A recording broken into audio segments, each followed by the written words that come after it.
Hey everybody, this is Calvet Cody, and this is episode 7 of The Cud. Today is just kind of a PSA to all the cattle producers out there where there's some cold weather. Today, right now, as I look at my truck thermometer, is minus 26 Celsius with about a 5 km/h wind, so it is cold. So when it comes to taking care of your cattle in the cold weather, there's a couple rules of thumb that you should follow. Cows can stay quite comfortable to minus 20 degrees Celsius, and after that, they really start having some issues in maintaining their body heat. So what happens physiologically is those cows increase their metabolic rate, but they actually become less efficient at how they digest their nutrients. So they need more energy. And what's often the case is there's just not enough energy in just a straight forage or hay ration.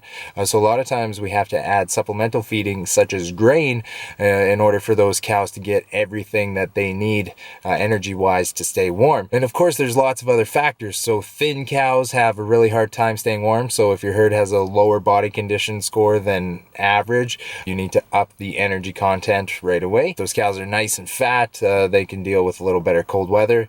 Winter coat versus summer coat. So if it's a cold snap early in the fall, those cattle will have a lot harder time coping than cows with a nice thick winter coat. And once again, the wind definitely plays into factor. So when it comes to below minus 20, like we're getting in today, what the rule of thumb is if you take the temperature at noon, and for every 10 degrees below that, so today if it was minus 30 at noon, what we do is we actually increase those cows' energy by supplementing grain. So we need to increase the dietary energy that we provide to her, and what it works out to be is about 2 pounds of barley grain for every 10 degrees below that minus 20. So at minus 30, we need to be providing at least 2 pounds of grain. Additionally, if we get colder than that, then we increase another 2 pounds. So minus 40, 4 pounds of grain should be enough energy to keep those cows going. And then when it comes to wind, if we have winds in excess of 5 to 10 kilometers per hour, we also have to increase the energy as well. Be very careful on increasing grain. Anything above 10 pounds of barley, just right off the hop, we definitely need to get those cattle acclimated to that increase in energy. So split feeding, not feeding it all at once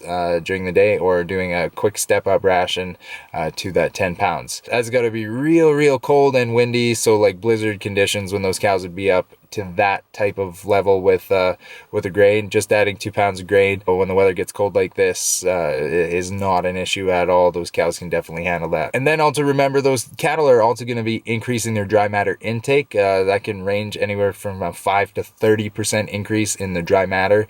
So you may have to put out a little extra forage as well, because they're coming in hungry. That efficiency is decreased and their metabolic rate is higher, so they are looking to eat more dry matter when it gets cold too. And then the other important thing is just general management. So keeping a close eye on the weather conditions, knowing exactly what's coming up, lots of bedding. Also, shelter from the wind can really help reduce the energy requirements of those cattle. And another thing during the cold weather is feeding later in the day or early evening. What happens is when the cattle are at their peak fermentation stage, which occurs about 8 hours after they eat, what happens is that correlates with typically the coldest time of the day, so that kind of 4 a.m.